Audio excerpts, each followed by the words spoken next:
Good evening, everybody. Welcome to the Free State Podcast. I'm going solo tonight. Doug and Scott are incapacitated at the time, so it's just me tonight. so, one thing I want to talk about before I get started is the Libertarian Party of Maryland convention. It is this Saturday. It starts at 10:45. Go ahead and get your tickets. Join the Central Committee, and change your registration, and then you can vote. We have couple platform changes, and we have a couple people up for executive board that want to help run the party.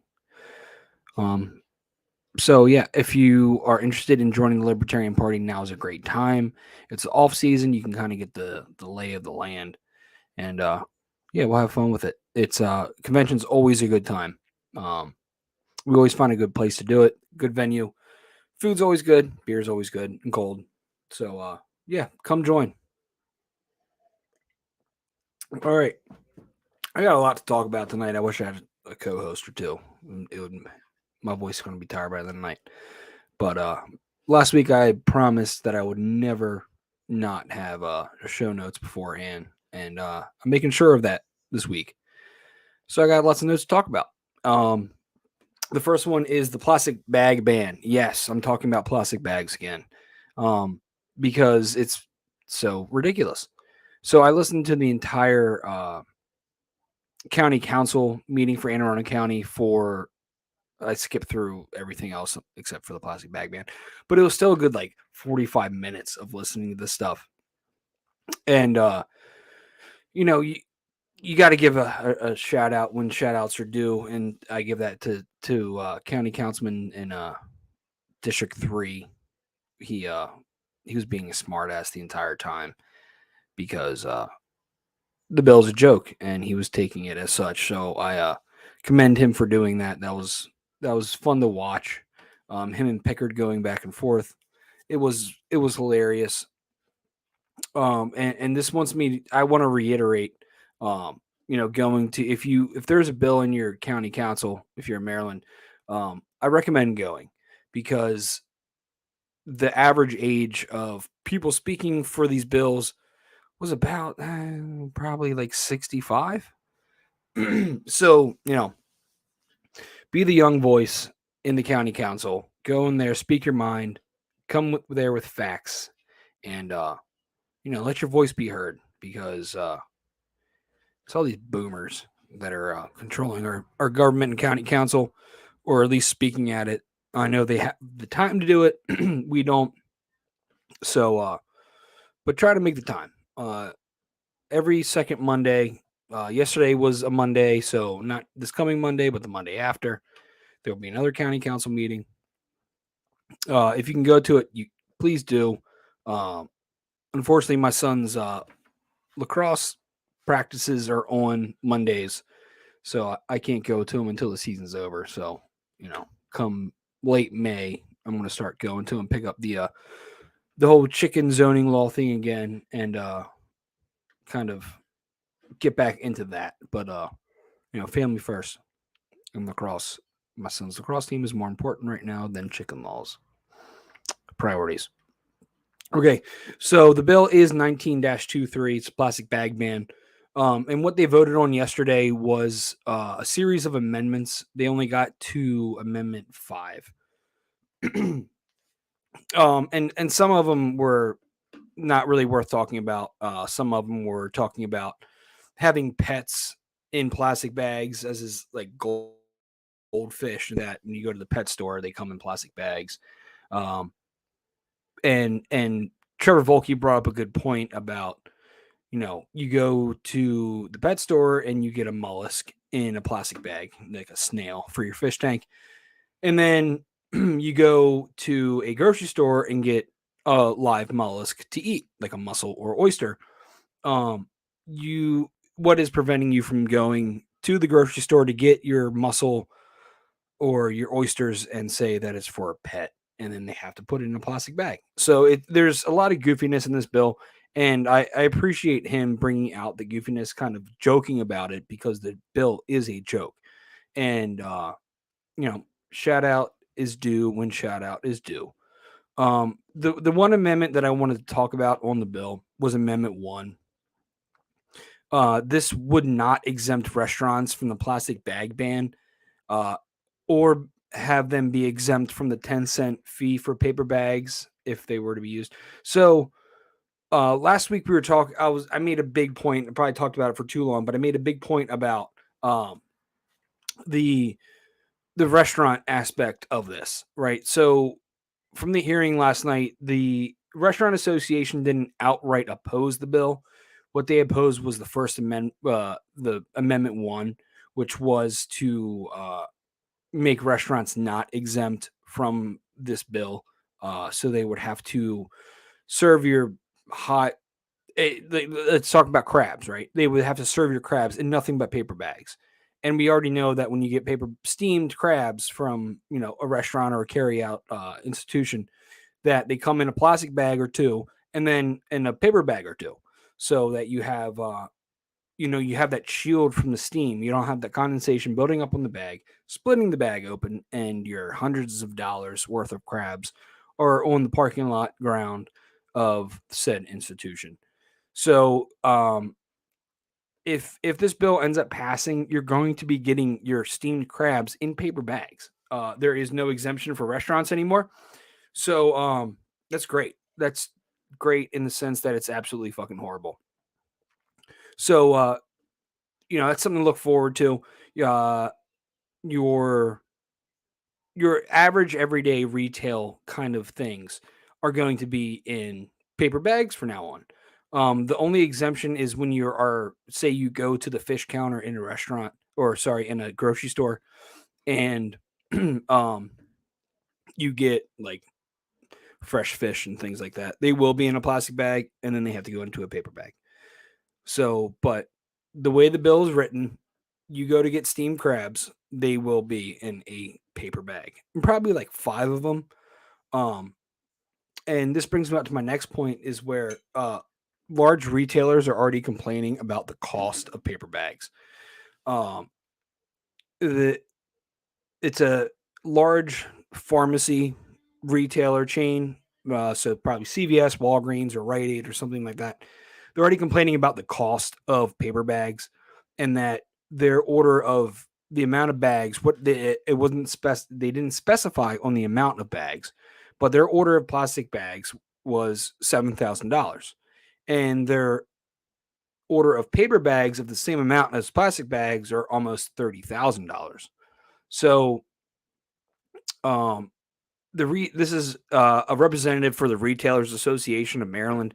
They really want to implement the 10-cent charge to offset the cost of the bags, and even then it's not even covering the cost. So the way the bill is written, they a retailer or some sort of carry out, anything that would use a bag, right? They can charge more than 10 cents. It's not just 10 cents. They can charge more. So what you're going to be seeing is probably, these larger chains that say, you're paying let's talk about CVS. You go to CVS, you're paying a lot more for everything that you get at CVS than you would if you were to go to a multiple different places. So who's to say they're not going to charge you 30 cents for a paper bag? So that's what this bill is bringing on, is it's the retailers are complaining about the price of the bags, which has merit across the board, whether you're big or small. But it's just going to be more cost to the customer, because the retailer is not going to cover that cost. It was based off of the representative for the Retailers Association in the hearing. And they made it pretty clear that uh, they're not going to eat those costs. They want to pass it on to the customer. And it's almost like a tax, but it's not a tax because the government doesn't get a cut of it, but it's almost a tax. So that's all I want to say about the plastic ban. I'm going to keep watching it because it hasn't been passed yet. And we're just going to keep an eye on it, because these amendments, certain amendments failed, certain amendments passed. So there's going to be more hearings on it. I believe the next hearing isn't until next month. So we have some time to kind of corroborate on it, get together on it. If you can go to the county council meeting and speak out against it, please do, because you will you'll be the youngest person there. You will, unless I have a 65-year-old listener. So, all right.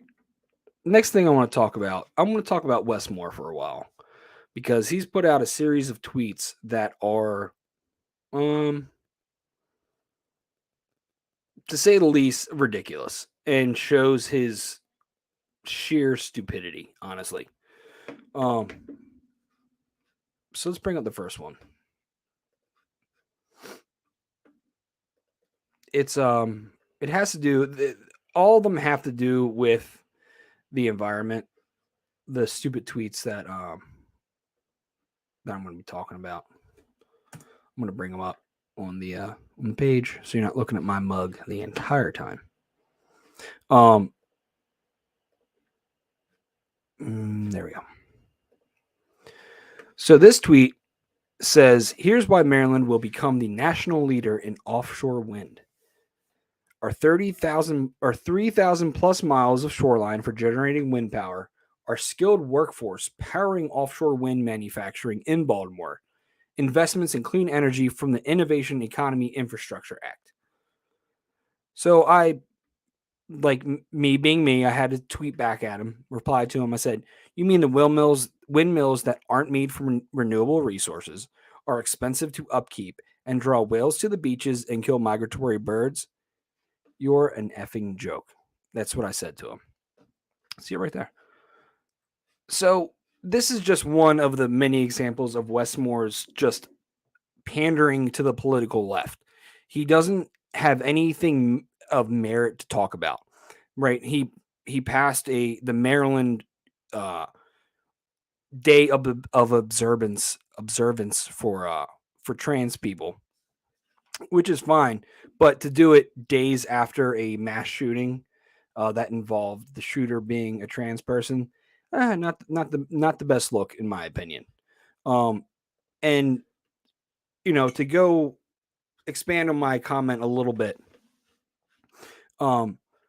it's known that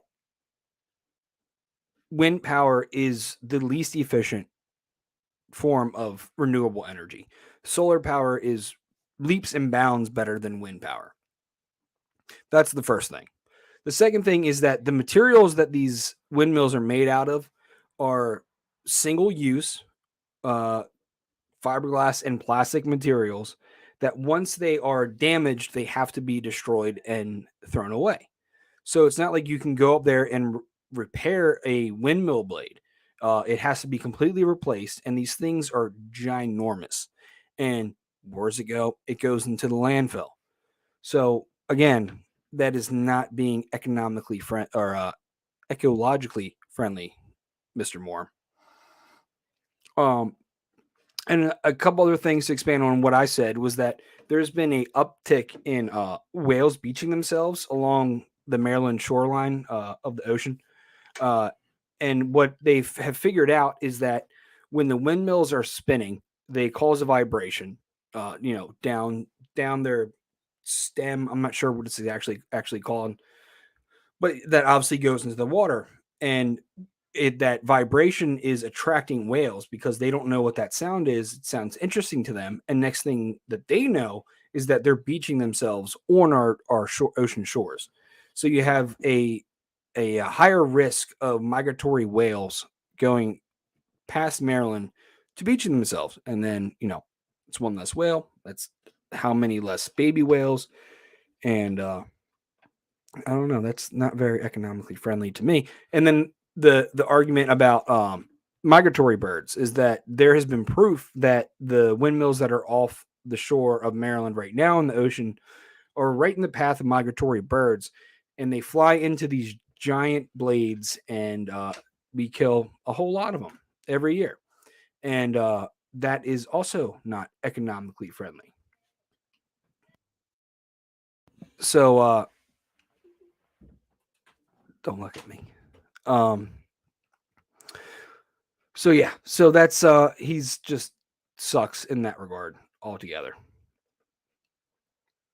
And then I have another tweet from him. I'm going to bring it up. This is a little bit more vague in the sense of what the subject matter is about. Let me bring it up. Again, this is about the climate. And what he is saying is this one's about the Fair Wage Act. Sorry. So Maryland has officially been passed as a $15 an hour minimum wage state. Yes, we will be the minimum wage for our state throughout the state, regardless of what county you live in, will be $15 an hour. With $15 an hour comes automated systems at your McDonald's. It comes with automated systems at your grocery store, more of them than there already are. This is taking jobs away from people, and it's increasing the cost of goods where people are, required to do the job that needs to get done in order to sell a product. So again, this just goes to show our governor's economic illiteracy in the fact that look at that face. He's so happy that he passed this, and he's so happy about the legislation, passed it, rammed it through, fisted it through, one might say. So that's just another great example of the idiocracy that is in our governor's seat right now. And then I have one more, and let me bring it up. Oh, I double did it. Okay, so let's go back to Wes Moore's Twitter, because there's one more I wanted to talk about. There's a huge brush fire in Owings Mills today.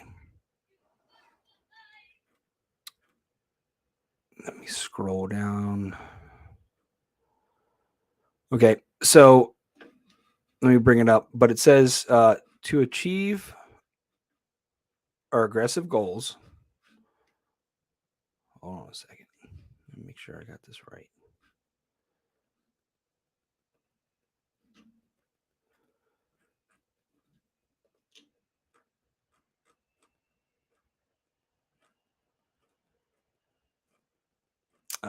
Okay. To achieve our aggressive climate goals, we have to work in partnership. Today, I sat down with Maryland Environment and Center for Global Sustainability and climate advocates to discuss plans for meeting our ambitious goals, including 60% emissions reductions by 2031. Maryland will not miss this moment.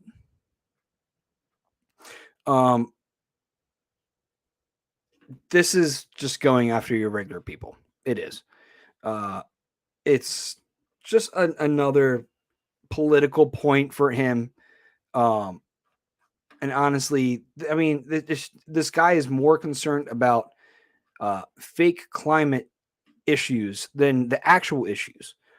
We have businesses leaving in drones in Maryland, and one of them is the Guinness Brewery, not the restaurant. I know not the restaurant, not the tap room, but the actual business side of it that manufactures and distributes large amounts of alcohol, not only to Maryland but to the country.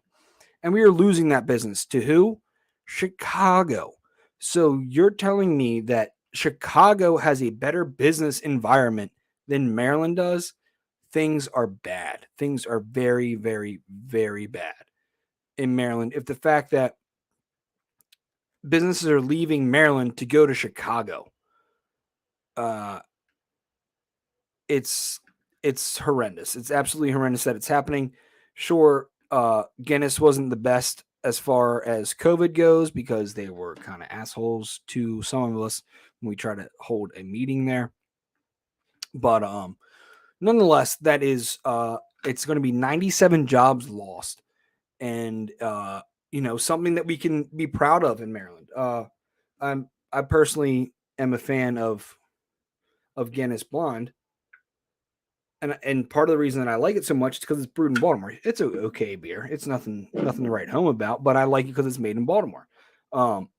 And now I'm gonna have to stop drinking it because it's not made here. And 97 people lost their jobs because they decided to close down the brewery because our governor has no business savviness and no recollection, or he's personally ignoring the fact that what he's doing is driving businesses out. But it's okay because we have $15 minimum wage now, right? So this is the other tweet of his that I wanted to talk about real quick.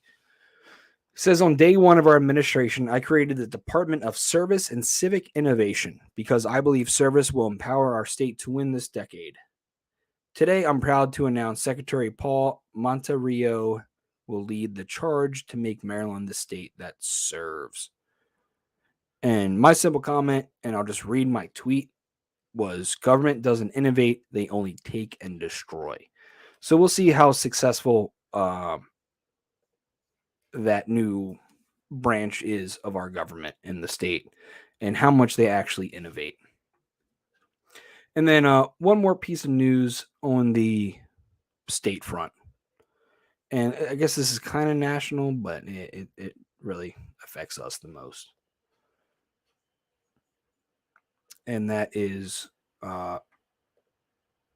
Larry Hogan's former chief of staff was killed by the feds. I know. It's like something out of a movie. It's like House of Cards almost. So let me bring that up. And I'm going to read it.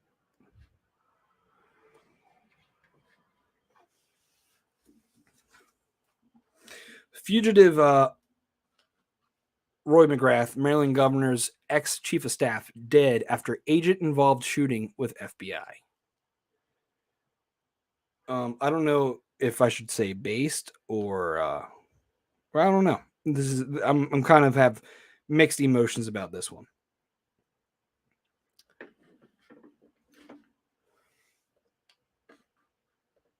So Roy McGrath, the former chief of staff of ex-Maryland Governor Larry Hogan, who became a fugitive after failing to appear at trial on wire fraud and embezzlement charges last month, was killed in Tennessee on Monday, his lawyer told CBS News. The FBI has confirmed that Roy succumbed to the injuries inflicted earlier this evening. Attorney Joseph Murtha said in a statement, "It is a tragic ending to the past 3 weeks of uncertainty. It is important for me to stress that Roy never wavered about his innocence. He was so innocent that he got into a shootout with the feds." That's kind of based. McGrath was located by the FBI. Oh my God, these ads. McGrath was located by the FBI in a car in the Knoxville area around 6:30 p.m. local time. Law enforcement sources previously confirmed to CBS News. During the arrest, an agent-involved shooting occurred, the FBI said in a statement. The FBI reviews every shooting incident involving an FBI special agent. The FBI said in a statement, the review will carefully examine the circumstance of the shooting and collect all relevant evidence from the scene, blah, blah, blah, blah, blah. A federal manhunt had been underway since McGrath failed to appear in federal court in Baltimore, Maryland on March 13th. A warrant was issued for his arrest, and the FBI soon searched his house in Naples, Florida, and interviewed his relatives. It is not yet known how authorities located McGrath. McGrath was set to be tried on federal charges stemming from his time running the Maryland Environmental Service, a quasi-governmental state agency that provides services like wastewater management, composting, and recycling. Prosecutors said McGrath fraudulently obtained a severance payment of $233,647 when he left to take the job as Hogan's chief of staff in 2020 and falsified a document purporting to show the government had approved of the payment. He was also accused of falsifying timesheets while vacationing in Europe and stealing money for tuition for classes at Harvard. Hogan said Tuesday in a statement that he and his wife were, quote, deeply saddened by this tragic situation. We are praying for Mr. McGrath's family and loved ones. McGrath was initially indicted, dude, these ads, was initially indicted on federal charges in October 2021 and pleaded not guilty. He faced a maximum sentence of more than 100 years in prison if convicted on all counts. Do not steal from the government because they will throw your ass in jail for the rest of your fucking life. So I don't have any comments on that. That's just what it was. Dude got murdered by the feds, killed by the feds. Hopefully he went out in like a blaze of glory instead of just kind of being a bitch and just being an asshole and got shot. But anyway, so he's dead. So I guess the government's not going to get their money. Hell, they might go after his wife or something or his kids. Who knows? So that's something to be seen, and we probably won't hear any more about it. Ray McGrath. Yeah. All right, let's move on to a little national news. I'll get to what everybody's talking about today, but first, I just want to mention that a Fed official says the Federal Reserve will need to raise interest rates above 5% and hold them there for a while. So this is concerning for not just one reason, because the interest rates are being raised, but the fact that the job market has weaned some from last month. When there is a certain level of unemployment, it helps bring down inflationary measures because there's less money being pumped into the economy. And it kind of, I'm not an economist at all, but what it does is it kind of simmers down the economy. There's not so much excess money coming into the economy to where it could become inflationary. And in our scenario, any little bit can help. So it's kind of concerning that the Fed is going to be raising the interest rate again and then holding it there, quote unquote, for a while, because that means that the Fed is not feeling good about probably the unemployment numbers that are coming out, one, on Friday, and two, that their inflationary measures to fight inflation are not working. Obviously, it's almost like when government regulates more, things get worse, and this is a good example. They're going to keep raising interest rates until we go into a recession. I mean, at this point, we are facing a recession. I know you've heard it for months, but it's getting there. The fact that the job market is kind of simmering down a little bit, and that the Fed the same day is going to say that they're increasing rates still, that should bring up concern that we are heading towards a recession. It could be very possible that we head into a depression. So, between the measures being put in place by the Fed here, and then you have Saudi Arabia that dropped the dollar for trading oil. Russia, China, Malaysia, India, they're all dropping the dollar as a form of trade currency, especially for oil. You have all the other like bigger powers in the world that are dropping the U.S. dollar. It's not looking good for the U.S. dollar. It's not looking good for our economy at home, and it's something to rightfully be concerned about. If you don't have alternate means of currency in your portfolio, whether it be gold, silver, maybe some Bitcoin. I'm not a huge crypto person. I'm very skeptical about Bitcoin, just because if we were to have rolling blackouts or you to lose internet access or power, then that's gone. And so Bitcoin. This is not financial advice, but Bitcoin is third rate to me, behind gold and silver. So, and actually, gold and silver took a huge jump today. I want to say gold was over 4% and silver was something almost 12% jump today. Dogecoin took a jump yesterday because Elon Musk changed the Twitter emblem on your desktop version to the Doge, so it took a jump. But joking aside, the economy is not doing amazingly well, and it should be concerning. Everybody should be concerned about it. So the last thing I want to talk about is what everybody's talking about, and I want to do it kind of in real time to see what's changed. I don't want to give old information as of 8:40 p.m. on April 4th, 2023. So let's do some real time research because it's kind of fun. If you don't like it, then fuck you. But I'm doing it. So I just googled Trump. Let's see what comes up. This is just on Google search Trump. As you can see, there are all the major news outlets are having pretty much 24/7 coverage right now on Trump's indictment. Live updates, 34 charges. Here are the 34 charges. Here's the 34 charges. Inside Alvin Bragg's ambitious Trump indictment. Felony crimes. A courtroom made Donald Trump look small. Trump's arrest inside the Manhattan courtroom. But from what I was researching earlier when I was doing the other show notes was, and this is actually sent to a friend by a friend, is that on one charge, this is for case number 20-55880. This is one of the many things he's being charged on. He won. He won the first case. He was awarded fees in the amount of $121,000 $121,972.56.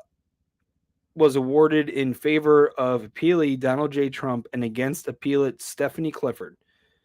And apparently she's already owes like $500,000 in fees for these kind of bogus kind of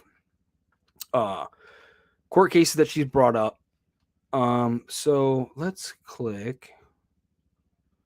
This is 8 minutes ago. Let's click on the New York Times. Let's look at this real time. Oh, we got a live chat. Live updates. Trump addresses supporters after pleading not guilty to 34 felony counts.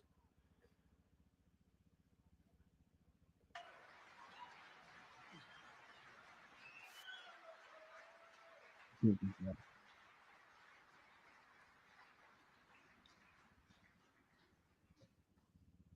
have a son here who's done a great job, and I have another son here who's done a great job. Tiffany. And Ivanka. And Barron will be great someday. He's tall. He is tall, and he's smart. But I have a great family, and they've done a fantastic job, and we appreciate it very much. They've gone through hell.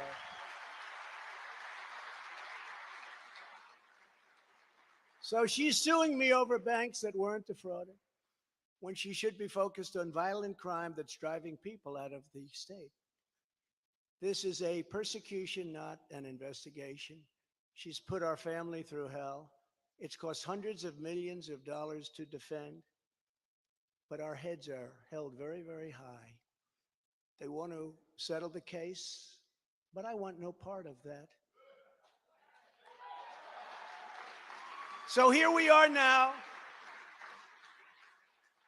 It's where we were today, in a city that was so great just 4 or 5 years ago. But now we're there. Spent time there today, as you possibly read, with a local failed district attorney charging a former president of the United States for the first time in history on a basis that every single pundit and legal analyst said, there is no case. There's no case. They kept saying, there's no case.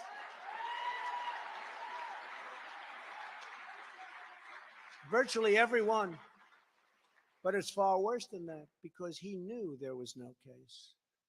That's why last week he delayed for a month and then immediately took that back and threw this ridiculous indictment together. Came out today, everybody said, this is not really an indictment. There's nothing here. My lawyers came to me and they said, there's nothing here. They're not even saying what you did. The criminal is the district attorney because he illegally leaked massive amounts of grand jury information for which he should be prosecuted, or at a minimum, he should resign. And Alvin Bragg's wife confirmed a report that claimed her husband has Trump nailed on felonies. She has since locked down her Twitter account. His chief prosecutor, who represented the Democrats and crooked Hillary Clinton in a firm run by Chuck Schumer's brother, Robert, he quit the firm in order to go to work in the DA office in order to get Trump. Can you imagine that? Hillary Clinton's lawyer, Democrat firm. Ultimately, he quit as chief prosecutor because Bragg didn't think he had a case. Think of that same guy that brought this ridiculous thing today. Yet during his investigation, this prosecutor named Mark Pomerantz wrote and published a book saying all sorts of privileged things and has been very strongly reprimanded. He was reprimanded so strongly. I've never seen anything like it. Probably the end of it. But what he did was probably very illegal, but he was very, very strongly reprimanded. Even District Attorney Bragg was furious with him. They were having a tremendous fight in the office because of it. But hope is never lost because various prosecutors in the DA's office also quit because they thought President Trump was being treated very unfairly. How about that? Isn't that great? Oh, I love them. I'd like to meet them. I'd like to meet them. Trump is looking very orange, by the way. Meet the team of executives who have done this to President Trump. That was the title. Isn't that nice? They immediately had to take it down. Meanwhile, overall crime in New York was up 30% last year, much more than that the year before, with felony assaults, robberies, and burglaries all up by massive, massive numbers. Not the same place that I know, not the same place that you know. And this is where we are right now. I have a Trump-hating judge with a Trump-hating wife and family whose daughter worked for Kamala Harris and now receives money from the Biden-Harris campaign, and a lot of it. We recently had another trial, and the same judge told the fine man who worked for me for many, many years that if you admit your guilt, you will be in jail for 90 days. But if you don't, if we go through a trial and you're found guilty, you're going away for 10 years and maybe longer, which for a 75-year-old man with a great family really means life. What the prosecutors and judge did to that man, I will never forget, because it's right out of the old Soviet Union. That's where we are. They said, you say anything about Trump, meaning that's bad, and you won't even have to serve the 90 days. You'll walk free. And they say that to many of my employees.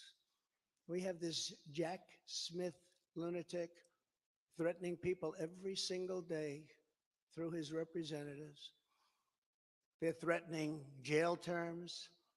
But talk about Trump and you'll go free. This is where we are as a nation. Who would have thought? They can't beat us at the ballot box, so they try and beat us through the law. That's the country in which we live, however, right now. The USA is a mess. Our economy is crashing. Inflation is out of control. Russia has joined with China. Can you believe that? Saudi Arabia has joined with Iran.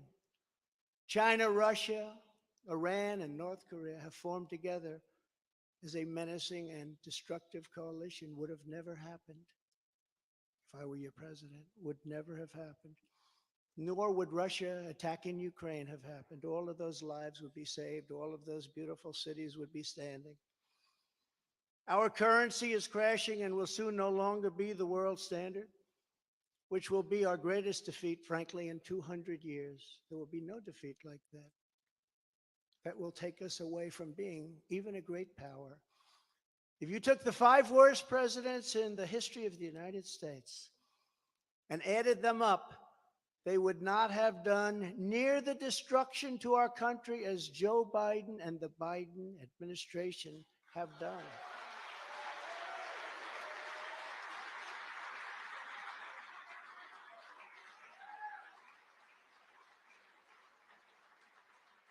Incredibly, we are now a failing nation.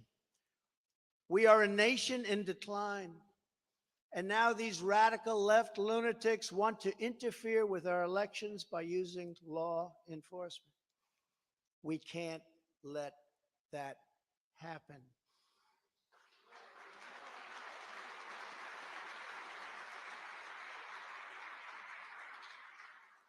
With all of this being said, and with a very dark cloud over our beloved country, I have no doubt, nevertheless, that we will make America great again. Thank you very much. And God bless you, and God bless America. Thank you very much, everybody. Thank you.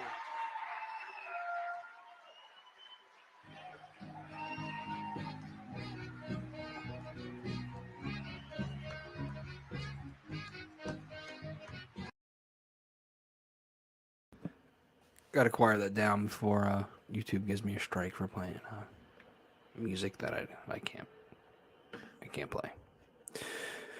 So, luckily, we chimed in at the right time. We heard some words from Donald Trump, which for the most part, look, I don't fucking love the guy, but you know, he's right on a lot of these most things. He really is. Um, sure he did. He banned bump stocks. He printed the most money that has ever been printed in the history of the United States since the Federal Reserve, and we started using, the fiat dollar as our currency. Um, he pushed the vaccine through regulatory measures, and that, Operation Warp Speed. Um, he he did make us a laughing stock by a lot of the world, whether they're right or wrong. They were laughing at us. So, uh, but that being said, and this is saying something about everyone else. I'm 31 years old, and I will argue that he is the best president we've had in my lifetime. In my 31 years of life, I will argue that he is the best president that we've had. Under Donald Trump, gas was cheap, the housing market was good, interest rates were low, and up until COVID, he really fucking dropped the ball on COVID. But up until then, um, things were good, and it's hard to say that if it weren't for COVID, things would have kept going good, because he was surrounding himself with the swamp that he swore that he would drain. He surrounded himself with swamp monsters, and his cabinet was bad. His experts were bad. His aides were bad. Everybody was bad, but that's his fault. He hired those people. So, you know, sure, give credit where credit's due, but be critical of people when they fuck up. And Trump definitely fucked up a lot. But that being said, I these charges are, no pun intended, trumped up charges. They really are. And I have no qualms saying about that. You can't you you can't just lie to yourself and lie to everybody else and saying that everything was bad under Trump. It wasn't. It really wasn't. Me personally, I was able to buy a house while Donald Trump was president. I got new vehicles under Trump when he was president, because interest rates were low. Sure, did it have a lot to do with Trump? It could be argued, right? But the interest rates were low on things. The housing market was really good, especially for buyers at the time. So uh, I could have waited another 6 months and interest rates would have gone down even more. So, you know, this is just, it's ridiculous. The fact that this is happening, and the fact that it's happening in the state in the manner that it is happening. Um, I'll be critical of the guy as fast as anybody else, but these are trumped up charges. And honestly, the state of New York City, they're wasting their time, and all it's going to do is it's going to give Trump more momentum in his campaign, and it's probably going to lead to a Trump 2024 presidency. And quite frankly, I'm okay with that. If it's him or Biden, I'll take Trump every day of the week. Uh, I'll be critical of him if he does become president again. I definitely will be critical of him, but I mean, we got to look at reality. We got to look at what is best for us. And the fact is, he didn't start any new wars. Granted, he didn't end any wars, but he didn't start any new wars. He was still dropping bombs on people. He banned bump stocks, even though they don't create close to the rate of fire as a fully automatic weapon. He did a lot of stupid shit, but at the same time, he at least was a coherent person. He wasn't like a geriatric patient that was standing up at the podium. He can walk and play golf instead of just like, look like an old man that just shit his fucking pants and is trying to, walk away from any questioning. He was entertaining. And I know that's something that's not to be proud of our president, but he was entertaining. The dude was funny. His audio clips are hilarious, and I don't care who you are. Some of the shit that he says is hilarious. I did notice he seemed very, not only just tonight, but throughout since he's started running again, he seems relatively deflated. He doesn't seem as robust and energetic as he was. I don't know if he's trying to kind of calm his rhetoric down. Um, in order to try to appeal to more people. But frankly, I mean, I don't like the guy, but that's part of the reason why he was interesting to me is because the stuff that he said in these interviews and in these statements and things like that is he said some funny stuff. He did. He's great clickbait, and obviously we saw it. We saw all the news articles just going crazy over him being indicted, and you know, let's the mainstream media loves him too. Even if they say they hate him, they do love him because look at all the click traffic they're probably getting from them covering this story. Um, you know, imagine a mainstream media source that isn't covering the story of how they're getting defeated, utterly defeated in the viewing ratings right now. So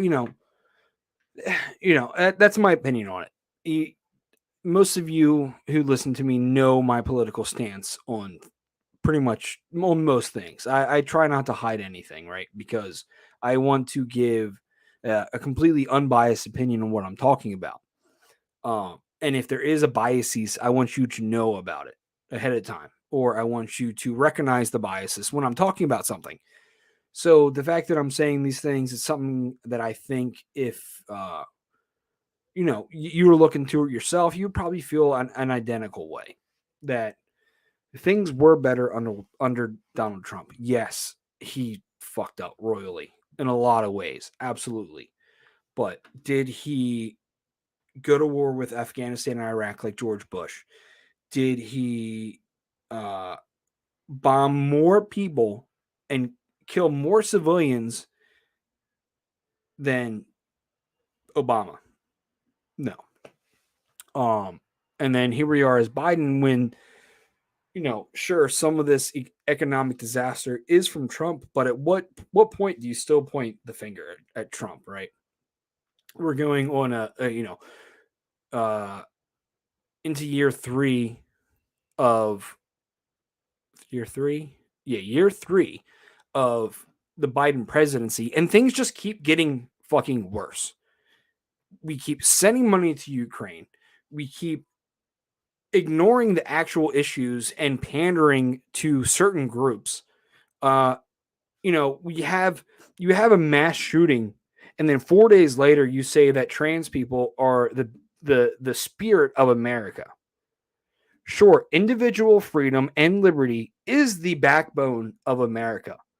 But to say that after 4 days after a trans person murdered 3 9-year-olds is just distasteful. It is utterly fucking retarded, is what it is. And this guy is our president.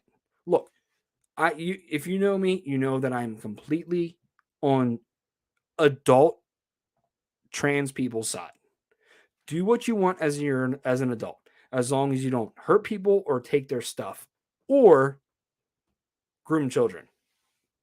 But there has to be a line, and there has to be a little bit of nuance, and there has to be a little bit of consideration as to what just happened before you say something like that. Make a national day of recognition of trans people days after a trans person murdered children and 3 other adults.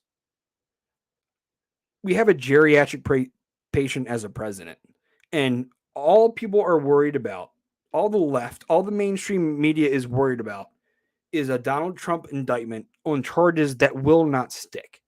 They won't.